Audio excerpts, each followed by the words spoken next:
Hey everybody, Michelle Isabell here with In My Homes. I am here with Jason Etters with Flat Branch Home Loans, one of my faves. Hey, what's up?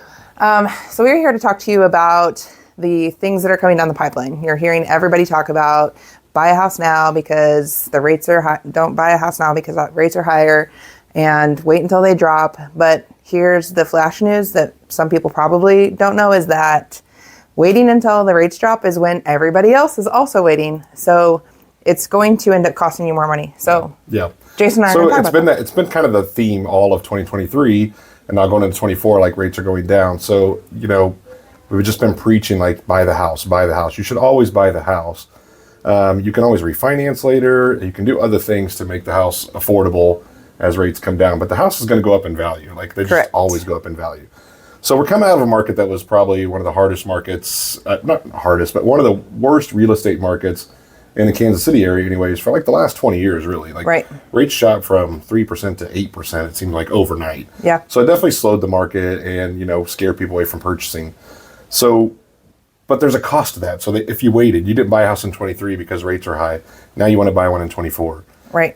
So you would have been at, 7%, 7.125% or something like that, for example, on a $300,000 house that was for sale in 2023 or, November, December, October, whatever month. That house at 7.125% on 300,000, the monthly payment on that, I have to look at my notes here a little bit. The monthly payment on that would be about $24.85 a month. That's with taxes, insurance, 5% down, basic conventional loan, mortgage insurance included, about $24.85 a month. Right. So 6 months later, 8 months later, what do you think the house is going to cost?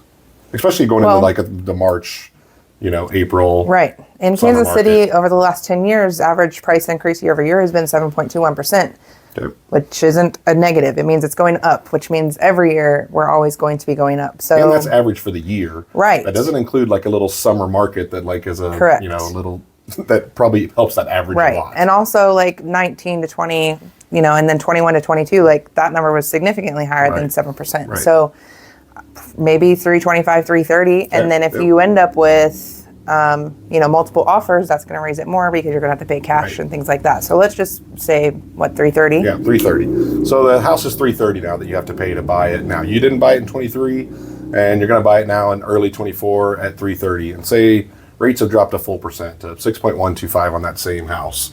But the house is now 330,000. So what did you gain? You actually lost quite a bit by not buying it for 300,000. Yeah, the payment is $24.79, so it's $6 a month cheaper because the rate's lower. So it is, you save $6 a month, but you lost $1,500 in your down payment funds because you had to pay more down payment on 330,000 than 300,000. Not counting the appreciation of $30,000 that you lost. Right, you would have gained instant equity in a few not months. Counting that if we just would have refinanced you now on the same exact house you wanted to buy, your payment would be $2,300 a month. So, and that's not counting if we could do something with mortgage insurance. So it could be like $2,200 a month, which is $279 a month difference in your payment just by buying the house earlier. Right. So when we're coming into this summer market, we're going to see this. Like inventory is still how it's been. It's low. Yes, right. It's maybe a month and a half to 2 months of inventory, which is not enough. A balanced market is 6 months, so we're significantly quite a ways from that. The other thing that you're also gaining now by buying the house at $300,000 at a higher interest rate is that we can ask for inspections, we can ask for repairs, we can negotiate closing costs in to help keep some cash in your pocket while you're working on those other things.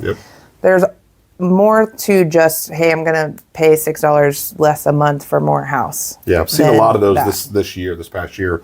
Lots of seller credits, lots of temporary rate buy downs, lots of permanent rate buy downs. Everything you can come at, like sellers are paying to get their house sold.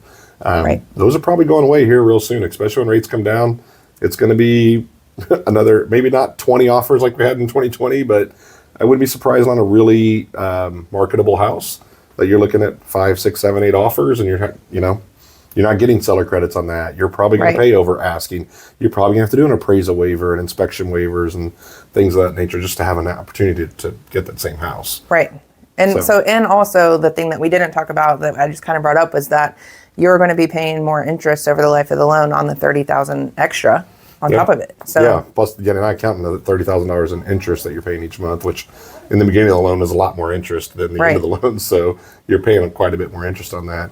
The other thing too is the funny thing I always mention to people is like, you know, do you think anyone that bought at the height of the market in 21 is in a worse situation today than they were at the height of the market, even after a 2023 that was like considered, you know, one of the more down years that we've had in real estate? Right. I mean, nobody's doing it. No. The prices of homes are always going up. We aren't just telling you, hey, it's a good time to buy because it's a good time to buy. Real estate is the most equitable thing that is going to build wealth for you. It's not just like, hey, you're going to have this thing and then you're going to be upside down. Like, find you a really good agent that knows how to navigate that with you. Find a really good lender that knows how to navigate that with you. Those two pieces are make or break in this. They're not going to make you overpay on something or put you in a situation that you won't be able to afford. It's an investment. It's an investment. There is risk to it. I mean, you have repairs that can come up. You have things like that. It's an investment, though. I mean, nobody has a problem investing in a 401k, but people seem to have issues investing in a new house when the new house is just as profitable as an investment in 401k. Right. And I mean, like, sometimes more. For me, I bought in 2021 and I've made $80,000 in equity. So I'm already ready to pull my PMI off, which 3 years. Yeah. So you made $80,000 in 3 years. Right. Yeah. You can't do that in a 401k or a 4% high yield interest rate, like unless you have a significant amount of money. So like, we really are here to help you as a client and customers that don't exactly know how this market is. That is our job. This is what we do every day, is to help clients and people get into this. I mean, I did it for my son. You're buying this house. Yeah. I mean, you know, he's going to get it sold and he's going to make good money on that too. So he is. Yeah, good stuff. All right. Well, if you guys have any questions, yes, buy the house. Buy the house. If you have any questions, Jason or I are always available to answer any questions that you might have. If you are ready to sit down and do a buyer's consultation or chat about getting into the market, we would love to have a conversation with you. So I will put all of our information below, and we hope to see you next time.